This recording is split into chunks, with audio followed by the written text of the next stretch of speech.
The broadcast is now starting. All attendees are in listen-only mode. All right, so we're going to start today the cluster setup part.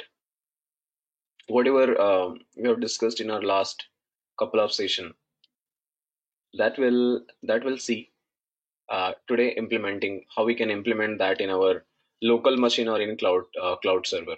Okay, so I'll give you how to set up in cloud, and step is exactly same. You can do the same thing in your VMware using Ubuntu also. So you know how to open VMware and Ubuntu. Rest of the step is followed by all the cloud computing instances, be it Amazon Web Services or Google Cloud Platform or Microsoft Azure. Okay, it's just that if I'm creating in cloud, you can also access from your location. But if you set up something in your local machine, I cannot access from my location. That's what is a local and cloud concept. Okay, so type of cluster, first we'll see how many different types of cluster we have. So currently we're talking about manual cluster, guys. Manual cluster versus distribution packages. We'll compare this to manual cluster and distribution packages. When I say manual cluster, all the activity you are doing by yourself. You are spinning up your instances, you are downloading Hadoop, JDK, extracting them, and starting in your local machine or maybe in cloud. Distribution packages, everything is already there, inbuilt. No need to set up. So this is good for development task. This is mainly activity of Hadoop administrator, right? And this is the job of, once you start working directly in a Cloudera, Hortonworks or Mapper, we can go there and start working with some of the Hadoop command. So here we have few names that I will write it down. Cloudera, this is often known as a CDH. So Cloudera provides their quick start. We can use that quick start to get all the file at one place. Everything is there. Okay, Scoop, Hive, Hadoop, Spark, Kafka, everything is there. Just that couple of version is not latest version, so we can upgrade it also. They provide you patch and plugin. We'll see that how to do this Cloudera installation, but I'll not focus more on the installation of distribution side because this is more related to admin, guys. Our course is not admin. Our course is mainly into the development. Second is Hortonworks, and in Hortonworks we'll see HDP. Now, third one is a MapR. Currently, this is owned by HP. HP has acquired MapR 2 years ago. Okay, so here all these three are giving you ready-made services. These are virtual instances, or you are setting up in your private machine, local machine, right? How about Amazon Web Services? So in AWS, there's a ready-made service called EMR. EMR stand for Elastic MapReduce. So using EMR, again, I can spin up all the instances. We'll provide you GCP. So most probably I'll try to give this instances now. LMS site is up. So this instance is working. I will validate this today. And if it is working, I'll provide you this credential. Okay, maybe today or tomorrow. So you can log into this GCP and start working directly in this GCP as a part of cloud computing. That's all is the distribution packages. Manual cluster means here we have three options: standalone. Standalone means currently your system is a standalone. You do have local software like IntelliJ or Eclipse, WinSCP, Putty, RDBMS. This is how we set up our local machine or a standalone machine in company also. Because currently here we have four people, right? We are four people here. What do you think? If these four people are working in one project, so I'm installing Hadoop software or services in their individual machine? That's not the case. Because if you have 2000 people, you're not going to set up in their local machine. What do? We set up everything in the server. We set up all instances in server, and we create a separate credential. We create a separate credential for these four people so that they can log into the server and start doing their activity from their own location. So we're not setting up Hadoop services in individual machine. Remember this. We are setting one Hadoop server and we can provide this credential to our developers. They can access directly to the server. That's what is a standalone. So in local machine, you do not set up anything. This is how we access the production thing. Second one, and how do you access from your local to server? Suppose this is your local machine, as currently we are in Pune city. So this is in local instance, and this is in Pune, precisely if I'm talking about location. Now suppose your server, this server is in Mumbai. How can you communicate from this machine to this machine? So there's a third party software. There's a third party software, and we use Putty, right? We use Putty to connect. So from local, I'll I'll open this Putty in my local machine, and I'll give host name and credential detail of this server. Host name, username, password. Once it is connected, then I can access through this Putty to this server, and I can start working with it. So when you guys are working in Windows, this Putty is especially created for Windows people only, because in Unix, Mac, Linux, Fedora, Debian, I can directly open my terminal and access it. I don't need this third-party software, which is using some kind of TCP protocol. They're using TCP protocol only, transfer control protocol. So communicating from local to Putty, Putty to server. This is for specifically for Windows. I'll tell you how currently my system is Unix based. I'll show you that how Unix can work it. Okay. So that's what is a standalone. Second is a single node cluster. Single node cluster. This is good for learning and testing purpose. Single node is good for learning and testing purpose. This is not good for production, because if you reread this name, single node. So all Hadoop services I'm installing in the single machine. When I say all Hadoop services, I mean this. I'm setting name node, data node, secondary name node, resource manager, and node manager. This all 5 services will be there in just one node. That's why this is a single node cluster, good for testing and learning, not for production for sure. Then which one is good for production? So we use either this one, or if I want to create my own setup in any of this cloud, then I can go and launch multi-node cluster. I'll go and launch multi-node cluster. Multi-node cluster means I'm going to create a multiple machine. This node is instance, right? So if it is a production, if I'm specifically talking about production and high availability, no downtime concept, then at least I will have 4 master. I'll come to this 4 master topic when we discuss about high availability. Okay, what is a high availability? And when I'm saying no downtime, no downtime means what? You have multiple name node created, because if name node goes down, that is a downtime. Your client cannot communicate. But if I have multiple name nodes created, so this is how we create it in multi-node cluster. I'll be having one active name node. This is dedicated to one instance. This is one node. Then I have standby name node. This is not actively working, but I have created this as a backup of active. The moment this goes down, immediately this standby name node will take a place and start taking all the load of this active machine. Okay, this concept will revisit again when we discuss about the HA architecture. This is coming from high availability. Okay, so today is not right time that how we set up this active and standby. When we set up this multi-node cluster, we'll tell you how to work with active and standby. We'll see this multi-node cluster also, so that you also can create multi-node instances if you wish to create.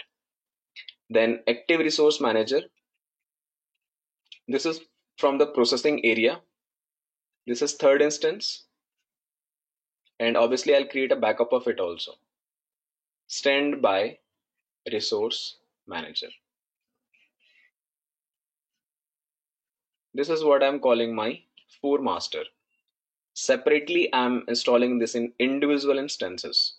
So currently, if you're using VMware, right, in your local machine, how many Ubuntu images you have to create?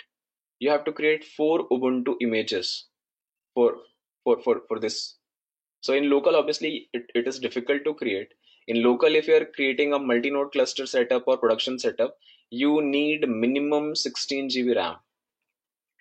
You need minimum 16 GB RAM, then multi-node cluster can be created. If 16 GB RAM you do not have, then second option, we can go to cloud, Amazon Web Services or GCP, and we can launch the same number of instances in cloud. So this is about for master.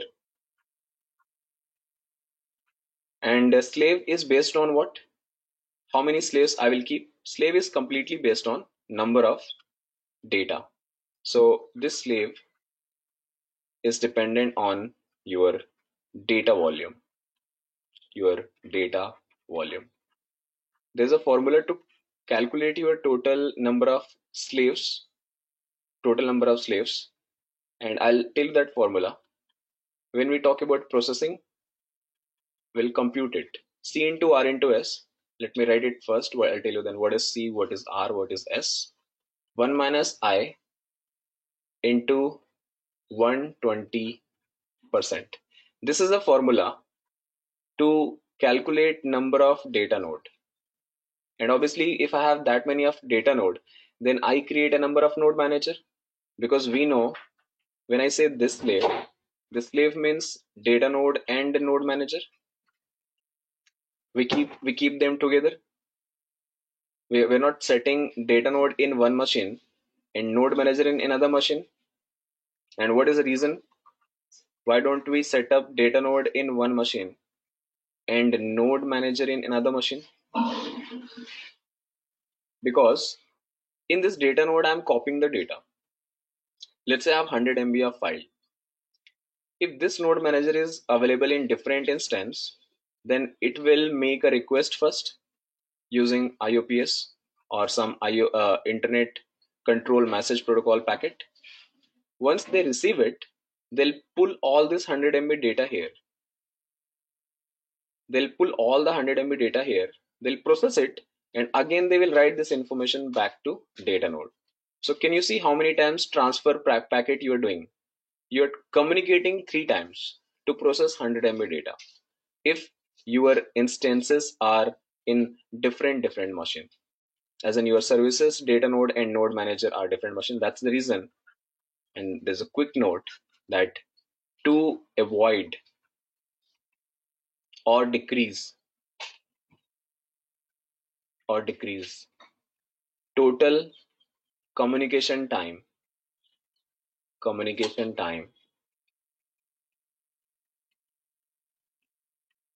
standard architecture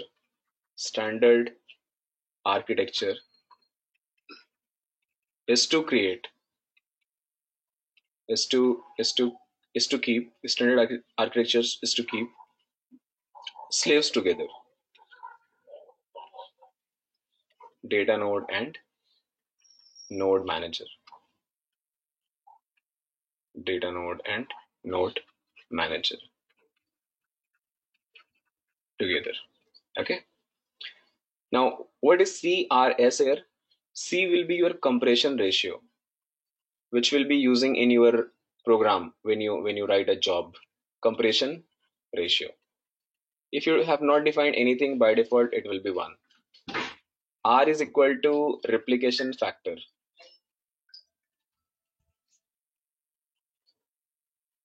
And we know by default replication factor is what in production setup? It's 3. S is your source of data. Which you're getting from your server, web server. I is the intermediate factor.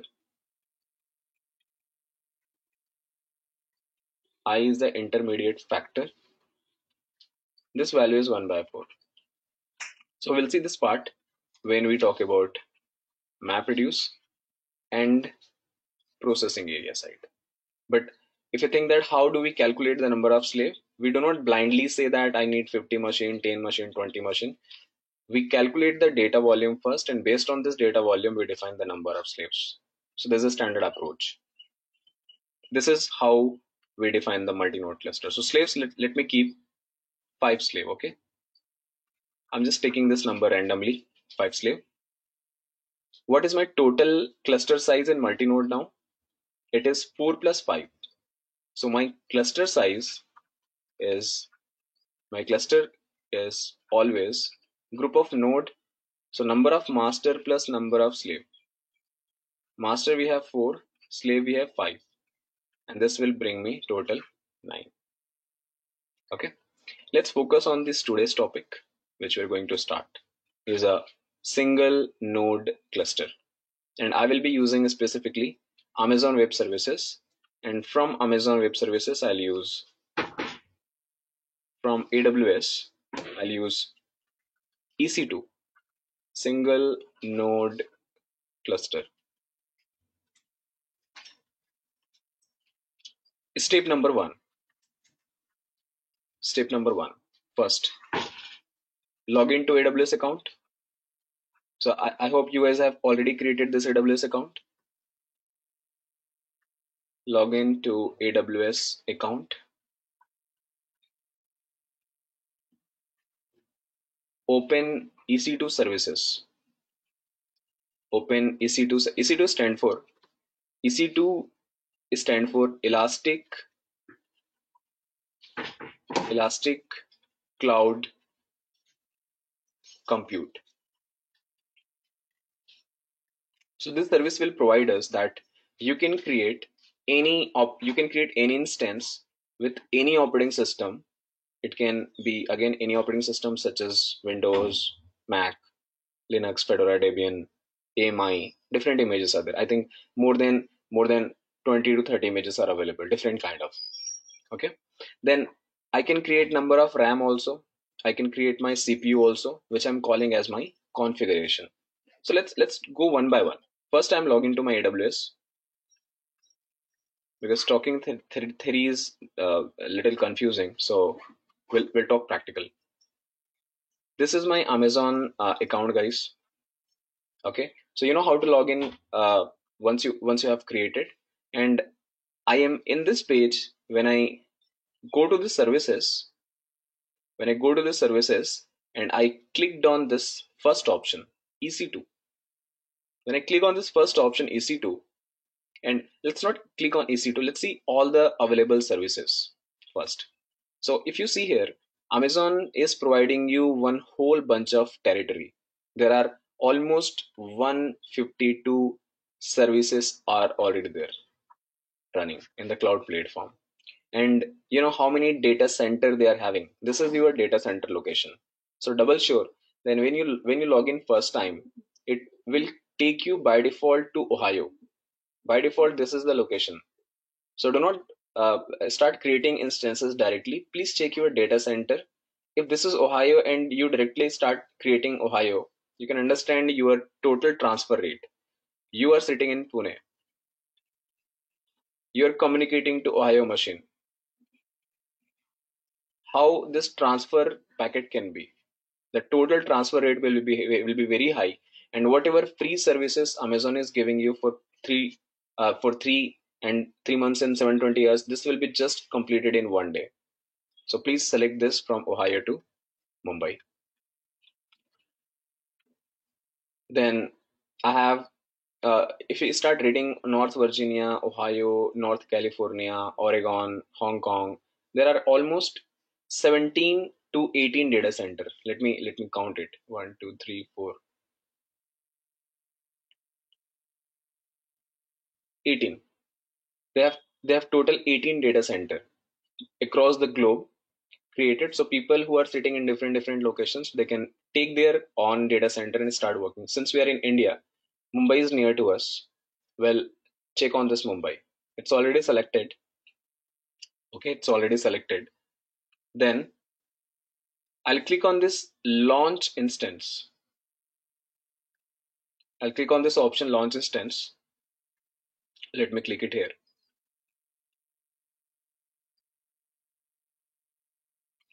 It is asking me which operating system you need. I'll check this box that I need only free tier operating systems. Okay. Then you want to create Amazon Linux, Linux 2, Red Hat, SUSE, Ubuntu. So you already have seen this Ubuntu server, right? 12.04, 14.04. Let me create this time for Red Hat. Let me create this time for Red Hat. Because look, if I create here, this is also using the Unix. This is also using the Unix. So there is no typical difference between Red Hat computer and Ubuntu computers. Okay, this is also inspired by Linux. This is also inspired by Linux. So when you see some operating system is driven by Unix command, which means they're following the same concept. Maybe their downloading style, their package copying style, or package updating style may be different, but 95% they're going to be similar. They're not going to be changed. So I can create any one of them. I'm just creating this Red Hat so that you guys have flavor of Red Hat also. You already know Ubuntu, how this Ubuntu works. Okay. So if I'm selecting this Red Hat, let's read this. It says Linux 8, SSD, solid state drive. SSD stand for solid state drive. That's a hard disk type. Solid state drive. Then EBS is a elastic block store. This is a storage type. In Windows, your storage type is NTFS. This is storage type. In Mac system, they are using DMG storage type. In Ubuntu, they are using Dave 1, Dave 2 SDA types. Okay, so every operating system is using different storage types. This is based on the kernel. So EBS is one elastic block store, which we call as a magnetic type. This is way faster than normal storage type. What is the bit here? Total bit of this instance is 64 bit. So we have two different bits, 32 and 64. By default, they are only providing a 64 bit x86. We'll take this version, we'll select on this option. Now second, this is a configuration step. Step number 2, choose an instance type. Let me write it here. So open EC2 Elastic Cloud Compute. Then select OS. We have selected Red Hat for us. Then second, select configuration. And this configuration is asking select RAM and CPU, core processing and RAM. If you check column number third and column number fourth. So column number third is talking about vCPU. vCPU stands for Virtual Core Processing Unit. In the free tier eligible, I'm getting one CPU available, one core processing unit, and my RAM size is 1 GB. The best part, they are flexible. This is flexible based on my requirement. Suppose in future my requirement increases and I thought to increase this from 1 core to 2 core and from 1 GB to 8 GB, I can do that. I can increase and decrease. So they are flexible, but currently you're using your local machine. So do you think that local is flexible? In local, you have fixed RAM, right? 8 GB RAM, 10 GB RAM, 16 GB RAM, or whatever core you have. Let's say you have 2 core processor, 2 CPU. This is also fixed. You cannot increase the CPU. Maybe you can increase the RAM, but can you increase the CPU? This is costly. Continuously in a monthly basis, you cannot keep increasing or decreasing this number. But here that option is available with us. That is the reason the demand of cloud is becoming hot in the market, and every industry is moving their data to cloud. Two reasons. that this can be accessible from anywhere across the globe. Second, the failure issues is not there. And third, everything is available in one place.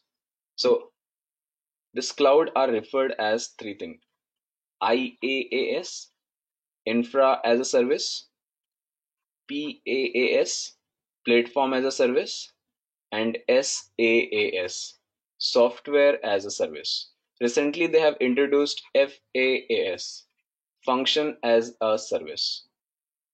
Okay, so all these things are available in just one space. So this is, don't you think this is very easy for monitoring purpose? I can monitor all this thing at one place. Because earlier, you know what used to happen? I'm taking services from Cloudera. I'm taking private space from some other company. I'm taking my function from some other. So for that, I need to create a three different team. And if I have three different team, obviously my cost is increasing. I need more manpower. But to manage this, I just need hardly two administrator or three administrator. I've seen two administrator mostly to work with the entire project or entire cluster. So if I'm working with one cluster, if only two admin can handle this, that's awesome compared to the previous design. And since the volume of data is growing, you cannot say that big data today we have, and this big data volume in today's world, this is somewhere 44 point some zettabyte, which was predicted by Google that this volume would be somewhere on this number. Can you say this volume will decrease, or can you say this volume would be stopped completely after a few months? Just like a population can never stop, the data generation can never stop, because ultimately number of people are coming to internet, which we already have seen the number. So if I again go back to our previous chapter and write you this information that 1.3 billion people visit internet per second, which means they are generating a huge volume of data, 1.3 billion weblogs per second. This is the reason this volume is getting increased. And if this volume is getting increased, that's why over the time you have seen immense transfer, immense performance, immense high rate in the RAM and disk size. Didn't you see that? Earlier, I remember I have worked with a floppy disk, hard disk. So that floppy disk size was 128 MB to 256 MB. That was very high size that time. Then we have gradually moved to 1 GB, 4 GB pen drive, 8 GB, right? Similarly, we have increased our RAM also. 1 GB RAM, 2 GB RAM. Nowadays, 4 GB company have stopped working. You'll see this, mark my word. You'll see after 6 to 7 months that companies are not building 4 GB RAM. They start building 8 GB RAM. This is what is a upgradation. And why we are doing upgradation? Just because of this. Because if I'm keep working with the same number of configuration, then my total time taking will be very high, and I want to complete as soon as possible everything. I don't care about the cost here, I care about the time. So that's two things. Let's select this and go next. Configure, there's a next option, configure instance detail. So if you click this, now it is asking how many instances you want to create. Currently we're doing single node cluster.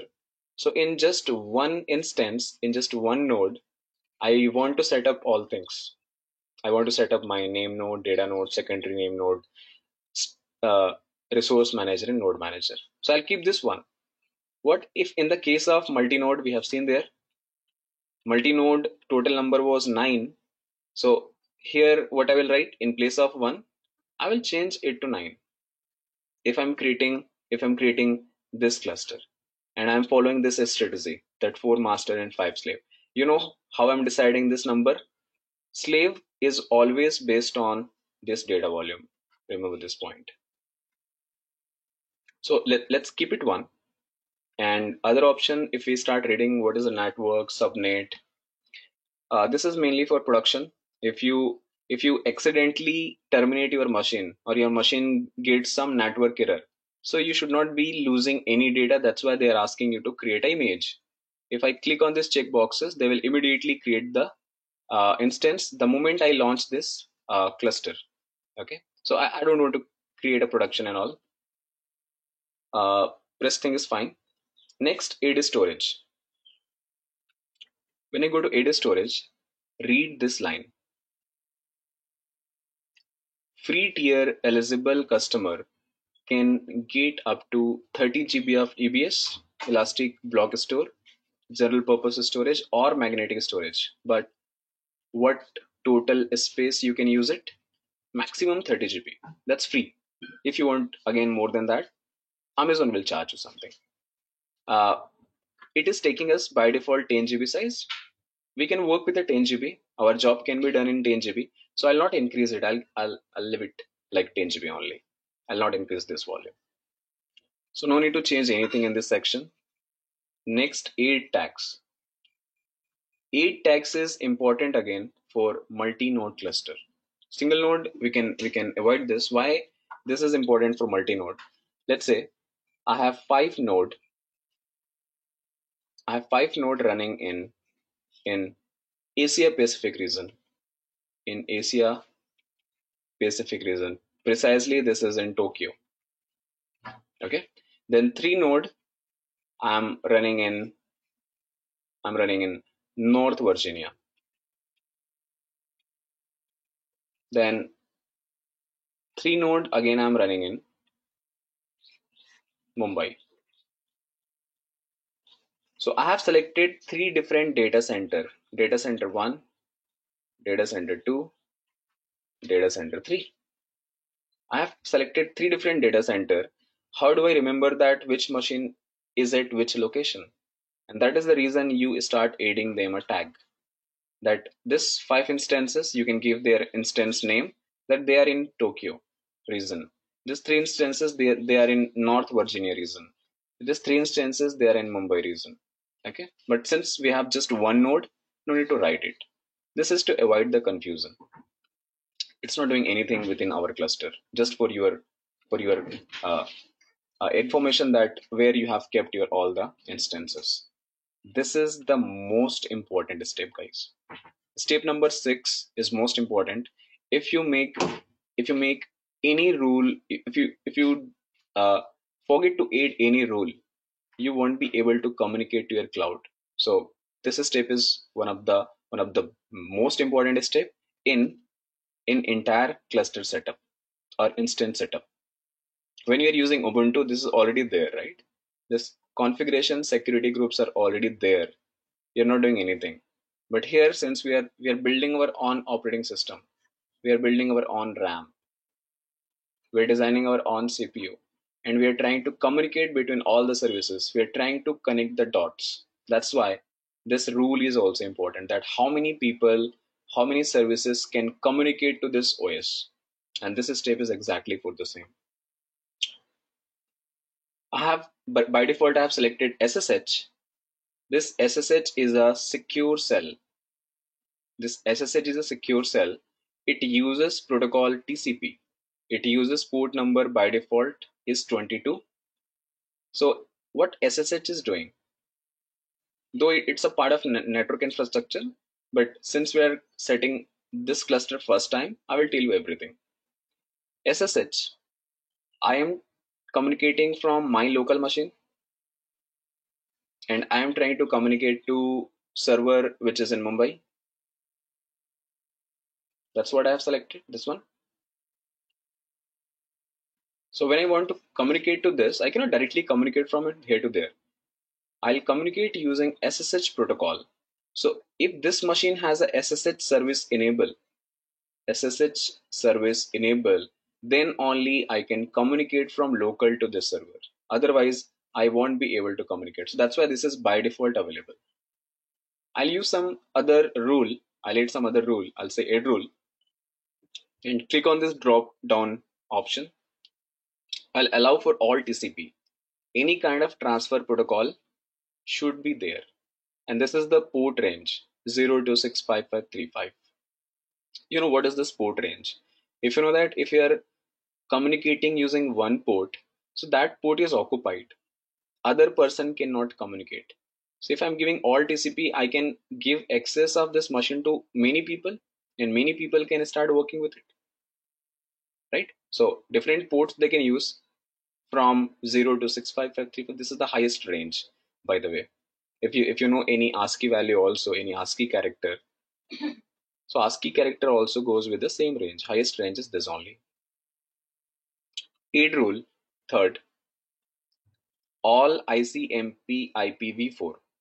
ICMP stand for Internet Control Message Protocol.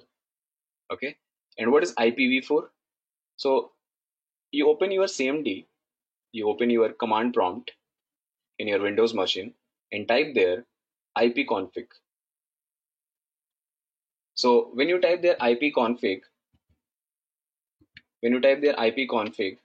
you'll see there is a LAN network, VMNet 1, VMNet 8, Ethernet.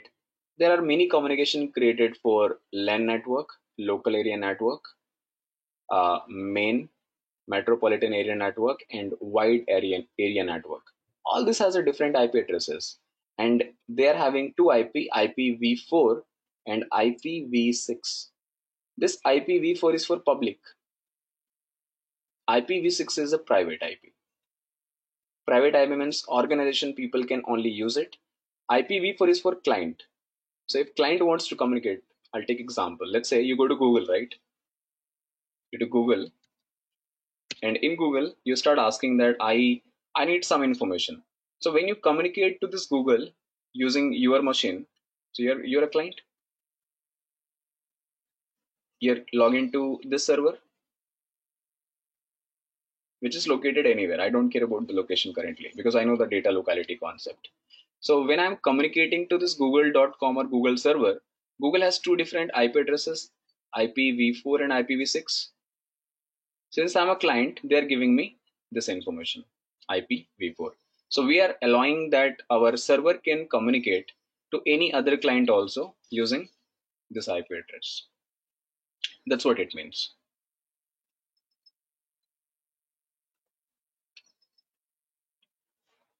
Go back to your previous instances. Yeah. Next, aid rule again. If you want to use a web communication that you think once this is all ready, I want to open a new tab, and if I give www something or if I give some DNS, I should be able to see the services.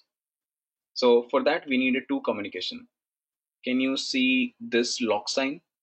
So before lock sign, if I click there, you'll find there is a HTTPS. What is this? This is a hypertext transfer protocol secure.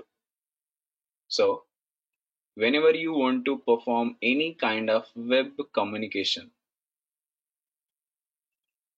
web communication uses two protocol. One is HTTP, second is HTTPS. Hypertext transfer protocol. This is along with the security. This is having port number by default 80. This is having port number by default 443. Okay, so if you wish to check your information or cloud in the web, you can give this information. I want to check this in cloud as well. That's why I will give here HTTP and HTTPS. I'll provide both.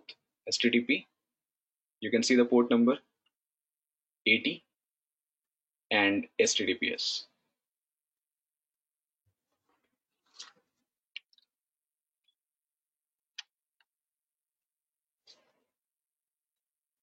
Port number is 443. My column number 1 is done. I have added all the type. My protocol is there. My port range I can see. Now what is source column? What is source column? The source is also important now. I'll click on this drag drop option. You can see custom, right? Custom means, so suppose we have 4 people, P1, P2, P3. Let's say we have just 3 people. And this P1, P2, P3, will give me their ISP. How do you get the ISP ISP IP address? You can go to your tab and type my public IP. This is one IP. This is one IP provided by your ISP, Internet Service Provider. Maybe you're using Jio, you're using Airtel, Vodafone. This is keep changing ISN. If I change my location, if I change my ISP, this IP address will change. So what I'm saying here, I have total P1, P2, P3, and I know all this IP address. I know this guy is having ISP address as 110. I'm taking some random values, 11.2.5, and P2 is 116 dot 10.5.7. This is 192.168.2.8. Okay, this is some random IPs are there.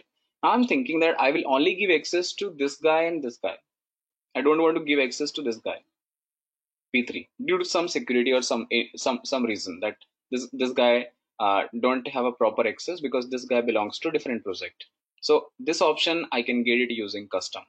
Custom means I will give my IP address here, this P1 and P2 IP address. So only these two people can access the cloud which I'm creating. This is mainly implemented in healthcare business and in banking services, because we are not supposed to give access to all the people, right? We are giving access only to certain people using our system group and function group.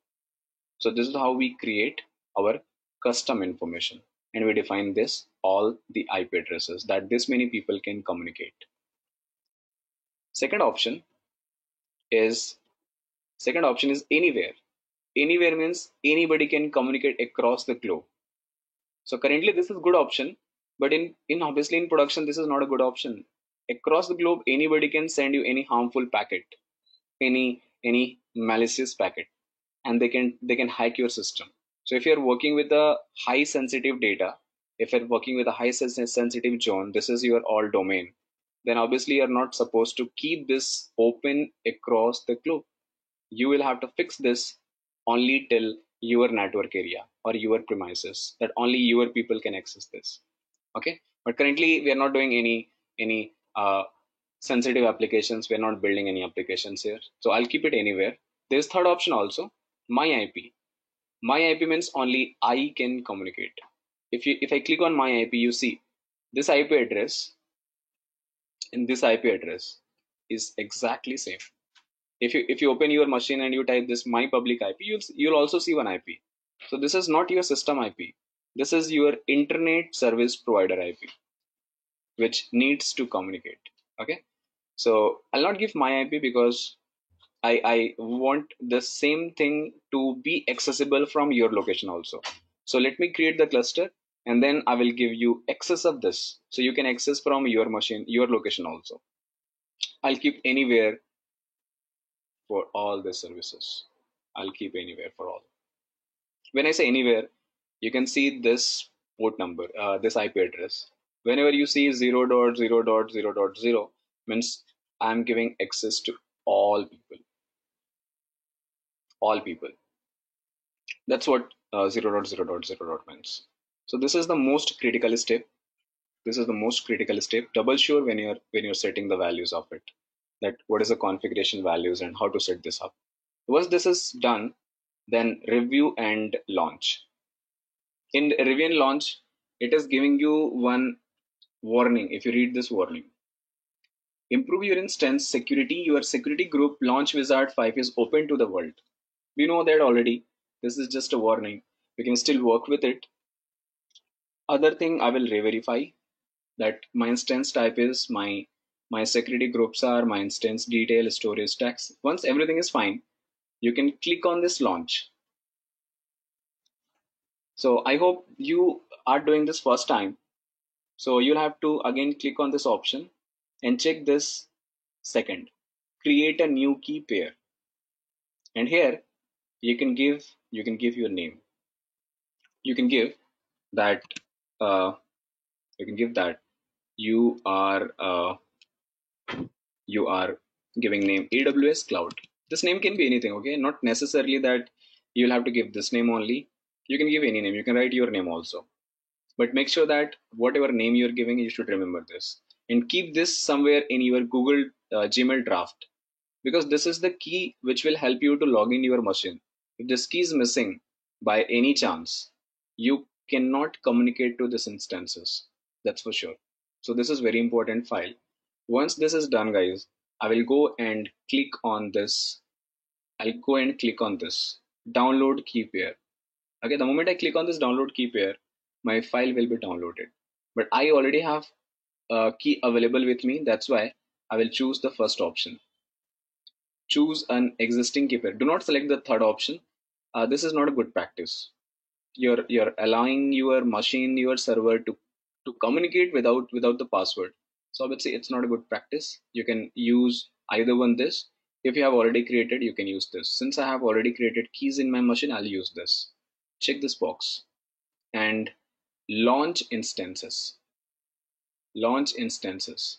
I have already many instances launched, but that's why I'll not click here. The moment I click on this launch, this is the last step. This is my final step. Once I click on this, my instance will be launched, but I already have 4 instances running. So I'll open one of the instance and I'll do my practice there. I'll not create any new instances. But for you guys, you can click on this launch instance and then you will be able to see this instance. So let's go and how we can access this. Currently, I'll not create this because already I have instances available in my machine. These are all my instances. So once you click on that launch instances, you will find that your instance is listed here in this place. This is my instance, which I have created for Hadoop cluster. I'll click on this start.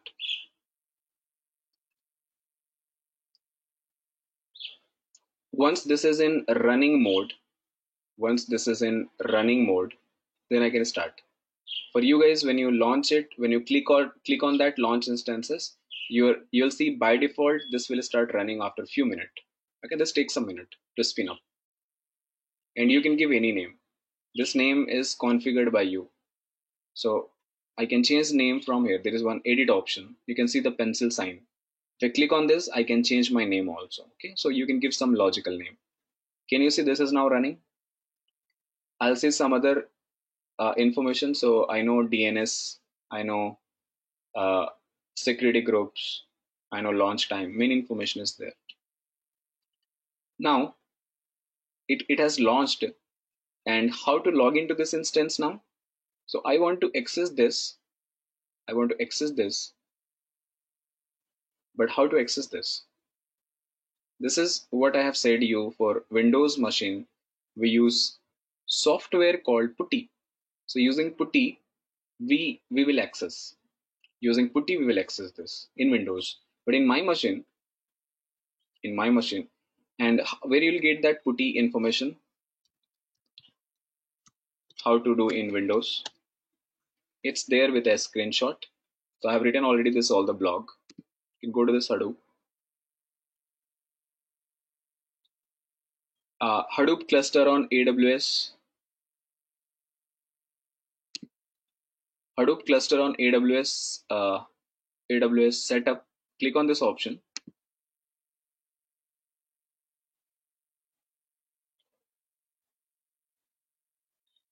So in this setup, you'll find this is PuTTY. So here you can see how you can generate your key and how you can log into your PuTTY. Okay, try this out. If you face any issues, anyways, you can let me know. But it should work. To open this instance in my machine, I'll open a terminal.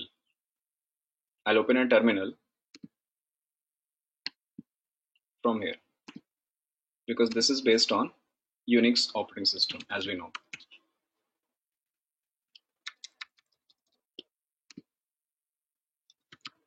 This is my terminal, guys. Same like Ubuntu, Ubuntu terminal, pwd, users and username. That's my home directory. But how can I communicate? So first I need to know where this key is located. This is the key which I have given to login to this machine. So I'll see where this key is located. So let's find out where that key is located in my non-volatile storage, which is my hard disk, AWS PEM, and I'll use LSLRT. This is the key, guys, which I'll use to communicate. Okay.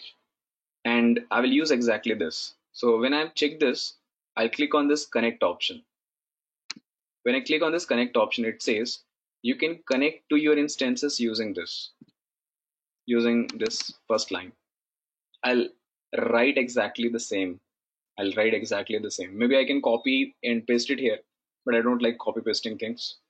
So I'll do it by myself. This is the DNS, which will help you, to communicate to your instance. DNS stand for, if you know, DNS is a domain name server. So using this DNS, you will be able to communicate to this instance. This is your DNS address. EC2 some IP address, ap.ap-south-1 compute amazon.com. Some DNS name is Amazon has given me. This is my public IP.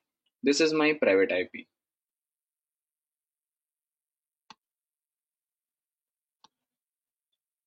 This is my private IP. Okay, this is my public IP. This is my private IP. So now I'll copy this, and don't use the manual method. There is a clipboard. If you go to this option, there is a clipboard next to this. Everything has a clipboard. If you want to copy anything, you can just keep your mouse there, click on this option, click copy board, and this is selected now. I'll go back to my terminal and I will use this method. I'll use this method to communicate. Since mine is Unix based OS, SSH minus I,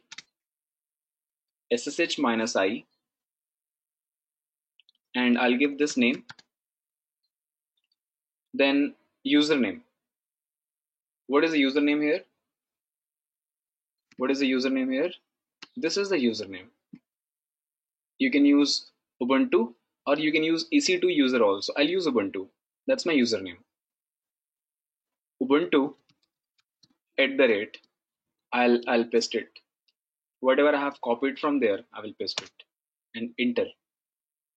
Then it's asking me, you want to establish the connection? I'll say yes. I want to establish the connection. I'll clear my screen, and now I have been logged into this instance. I'm inside my Mumbai server, my Amazon image. Now here I can start doing my job. And do not keep this open for long time without doing any activity. Just like if you experienced your I'll give example of net banking sites, right? If you open your net banking site for more than 5 minutes and you don't do anything, automatically your session is logged out. The same thing will happen. Your session will be inactive. So in order to make this active, please you stop. So when you stop, it is running some of the background services and your session is active. So just to keep your session active, we type stop and then we start writing next step. So till this part, select OS Red Hat, configuration detail. We have added rules. And if you ask me how many rules, SSH was there by default. Then I have added all TCP. Then I have added all ICMP, IPv4. I've added for web communication HTTP and HTTPS. Once this rule is added, I have launched my instance.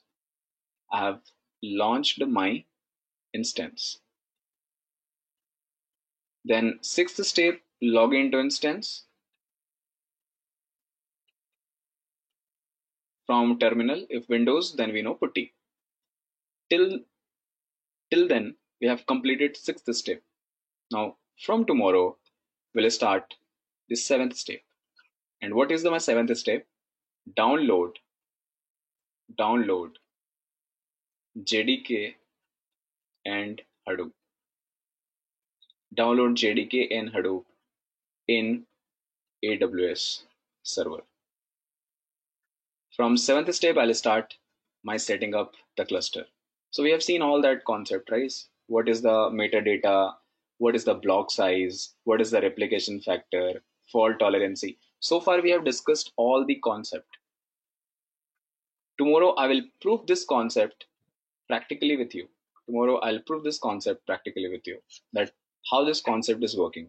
When I copy the file of 200 MB, when I copy the file of 200 MB, we know that this is giving us 128 MB file and 72 MB file. But can I see this information? Can I see this distributed data? Can I see this 150 bytes as a metadata, which we often call as FS images and edit logs, right? So we'll see this all the information tomorrow if you're able to set up our instance. Fine guys, so if you have created your instances, well and good. If not, you can create first Amazon account, and I'll share this video so you can start following through all this.